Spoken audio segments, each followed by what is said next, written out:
Hello, my name is Dr. Jeremy Law. I'm from the University of Glasgow, and I'm here to talk to you about morphology today. Now, within the literacy curriculums across the UK, morphology is usually not really thought of or discussed.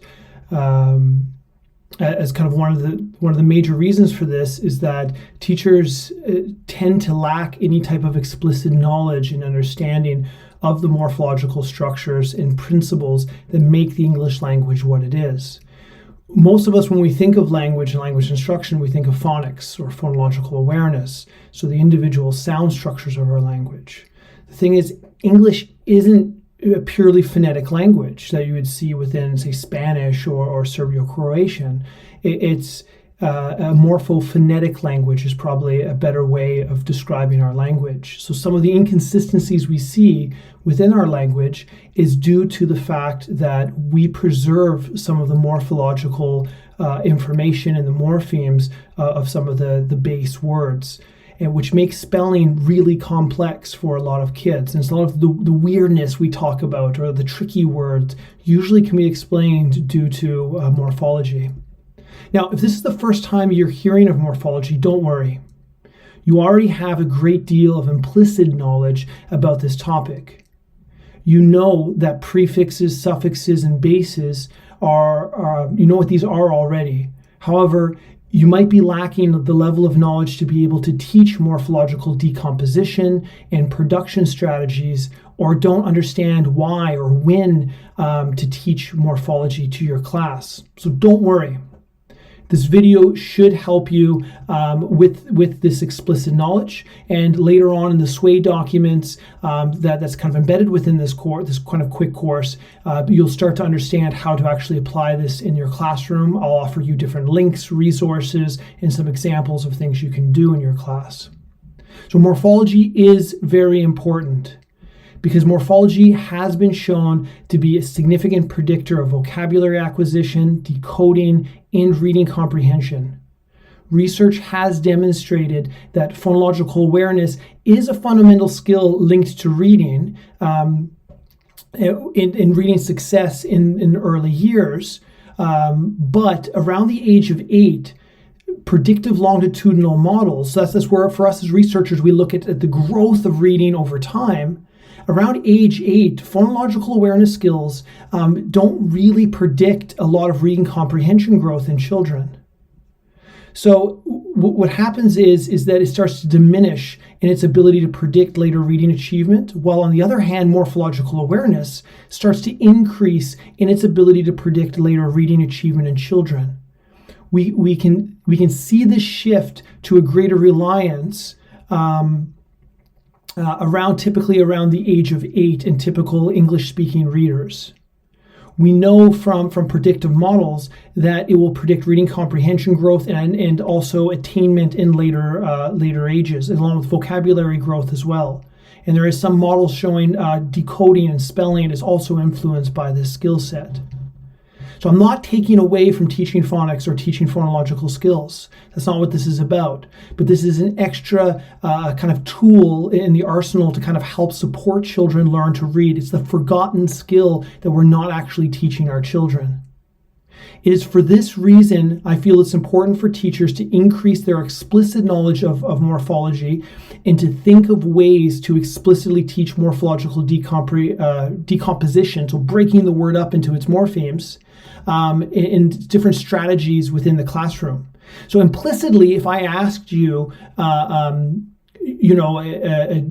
is, so if I say jump, jumped, walk, you'd be able to say walked. You'd understand the morphological relationship between jump, jumped, and then you'd be able to apply that same transformation, that suffix. So you've implicitly understand how suffixes, prefixes, bases work.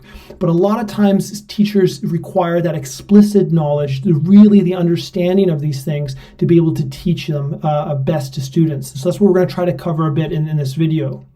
So I think the most logical place to start in this discussion is to talk a little bit about what is morphology. So, what is morphology? A morpheme is the smallest linguistic unit that contains meaning. This probably does not help you. So let me actually kind of show you what I mean by this. Now, if we look at the word morpheme, we can actually break morpheme down into two different morphemes. So if we actually look at the word itself, morpheme, it can be split, as I have boxed out here, into morph and eme. We can see that morph means shape, while eme means meaningful. Now, with this knowledge of what the morpheme eme means, you can now look at other words and you can start to teach other type of vocabulary. For example, phoneme. So when you're teaching phonics, you should be talking about different phonemes within the language. And to unpack some meaning from this, you can now start to understand that, okay, phoneme, even if you've never heard or come across this word, you can surmise that from that Greek root word, phone means sound. So think of telephone. Now, if you link this with morpheme, the eme, because I just taught you that eme means it's meaningful, you can understand that the meaning of phoneme. So it's a meaningful unit of sound. So by definition, a phoneme is the smallest unit of sound within one's language that changes and alters meaning between words. So for example, if you take the word cat, if I change the k sound to a h, now we change the actual meaning of that word from cat to hat. So that's what a phoneme is. But understanding eme as a suffix and the meaning of that, anytime you come across new words, you understand that it is a meaningful something. In this case, it's a meaningful unit of sound, because phone means sound. So let's do the same examination of morpheme. So morph, so the morpheme morph, so which means shape. We can use this knowledge now to allow us to understand new and more complex vocabulary, like the word polymorph. So poly, if you're introducing this within a math class, so it's a prefix of many. So as in polygon, a figure with many sides. So poly means many. Therefore, taken together, a polymorph is something that can take on different forms, many different shapes it can take on, is a polymorph.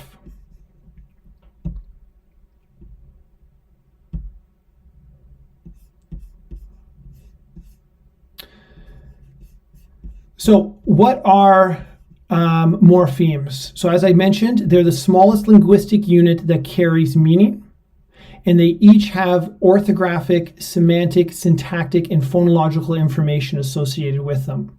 So it's the units that you can break a word into and it still possesses meaning. Take the word dogs.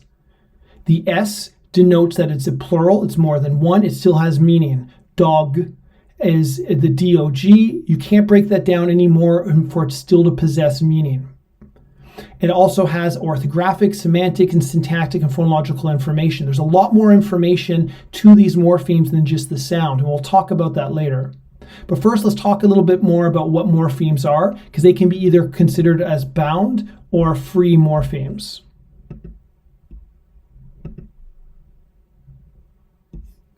So, as I said, morphemes are bound or free. So a bound morpheme must be attached to something else. They cannot stand on their own. So these can be affixes or roots. An example of a bound suffix is the S that I mentioned that was in dogs, so the plural of dogs. Or the ER that denotes that it's a person engaged in an activity. So the meaning of jumper is a person who is engaged in jumping. So sorry, I know with the UK context, jumper might mean like a sweater, but when I'm using it as my North American, jumper is someone who's engaged in jumping. An example of a bound morpheme that acts as a root is ept, which we know from the word inept. So ept means effective, but it can't stand on its own. You never hear the word ept. So like, oh wow, that man's really ept. So he's effective. So it can't stand on its own. We don't use it that way within our language. So it needs to be paired with an affix to be used. So abound morphemes are morphemes that need to be attached to something else, while on the other hand, free morphemes can stand on their own. They're independent. So a simple word can be made from one morpheme, such as the words dog, jump. Those are simple free morphemes. So if you take the word dog, you can break the word dog down into, you can't break it down into any other meaningful units. Although you can break it down into smaller sound units, such as an onset or rhyme, d, og, or you can break it down into 3 phonemes, d, a, g. But none of those sounds actually possess meaning, so they're not morphemes. So none of these smaller sound units actually carry meaning. The phoneme d does not mean anything. Therefore, dog itself is a single morpheme. So let's take some time now to test your knowledge. This example that's down at the very bottom of the slide was taken from Child Language by Matthew Sexton, as it's a textbook on child language. So I've linked that to the book in the bottom of the sway if you want to read more about this. So take a few minutes, pause this video, and look at the following sentence. The farmer kills the duckling. Now, can you identify what are the free morphemes? What are the bound morphemes? So let me help you with the first one. The first word of the sentence is the. Some of you might think that you see a smaller meaningful unit inside the word the. You could say that the word he, he, is in the word the. However, the meaning of the pronoun he is not contained in the meaning the. This orthographic similarity is just that. It's not a morpheme. It shares the same spelling pattern, the he and he, but the word the cannot be broken down into smaller units containing meaning because he isn't in the meaning of the. There has to be a semantic relationship. So I've put the answers in the section in the sway, so just check, move down below this video, and you can find the answers as well if you'd like. So here we go. That's what we're going to be looking at. The farmer kills the duckling. Can you break this down into free and bound morphemes? How many morphemes can you find? And which ones are bound and which ones are free? So test your knowledge. Pause the video now.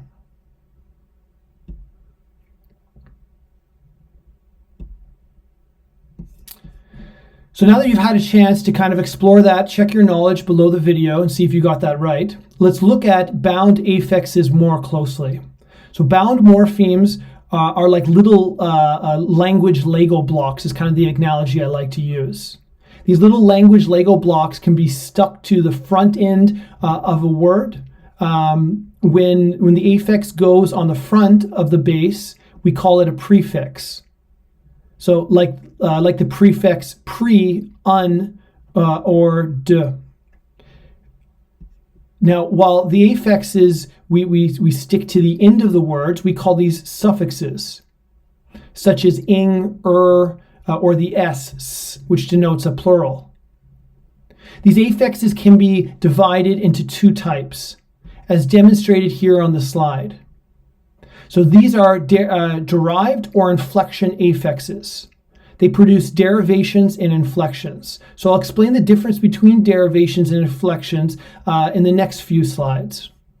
But just note that suffixes can fall within a derivation camp or an inflectional camp. The prefixes are usually always just derivations. So inflections mark changes in the grammatical property of the word. For example, the number of objects, gender, tense, aspect. They do not change the category of the word. So for example, dog is a noun and dogs is still a noun. It just now means that there's more than one of them. There's no grammatical shift as we see within the categories here. But a shift in categories would denote that it's a derivation, which I'll explain in more detail in the next few slides. Now, there are 8 inflection affixes in the English language, and I've listed them here for you on the slide. You will be familiar with all of these. So for example, let's look at number 2. So the ing suffix, ing, which we can attach to the end of a word wait, and it gives you the word waiting. You can see that the past tense suffix ed, which offers us as readers information about time, when something occurred. And in this case, wait to waited tells us that we did it in the past. However, the word still remains a verb, and we have not altered the grammatical class. This is the same when we add the s to the end of a word card to make cards. We make the word plural, so it's more than one, but we do not shift the grammatical function of the word. Cards remains a noun.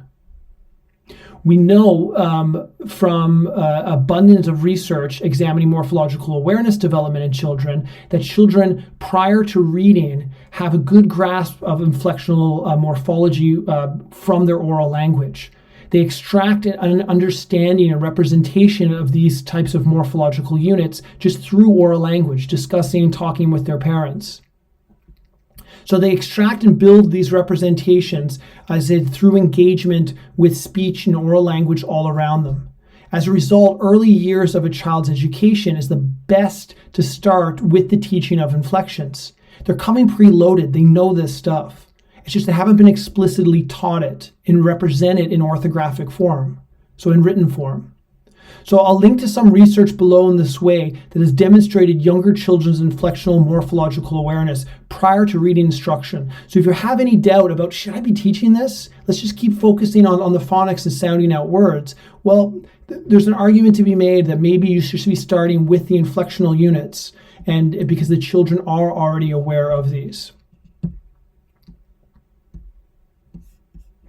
So in contrast to inflections, derivational affixes create new words when attached. For example, if I place the affix re to the word cycle, we get a new word recycle. Same with the word code, which means to take information, convert it into a different form.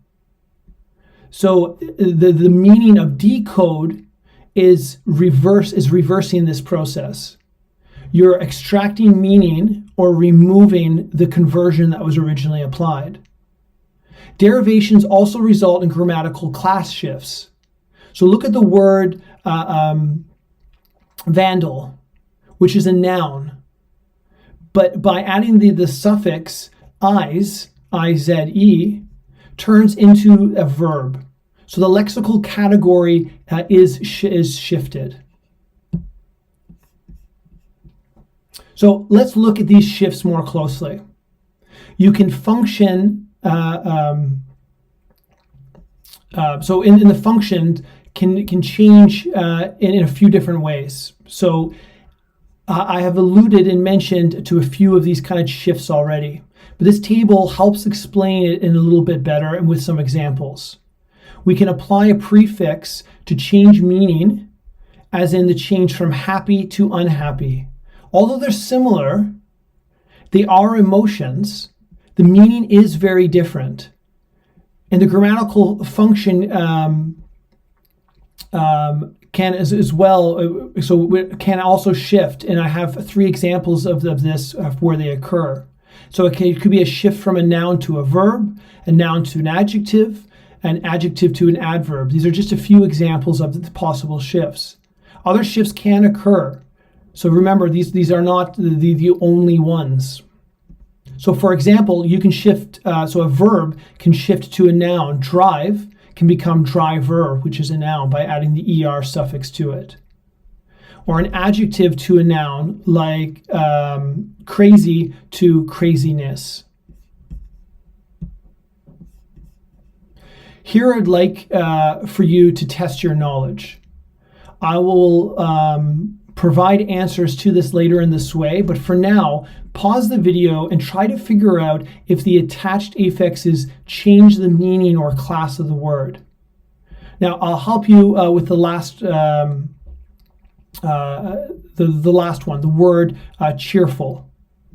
So you should be able to see that there is a derivational suffix attached to the word cheer. This suffix is full, F-U-L.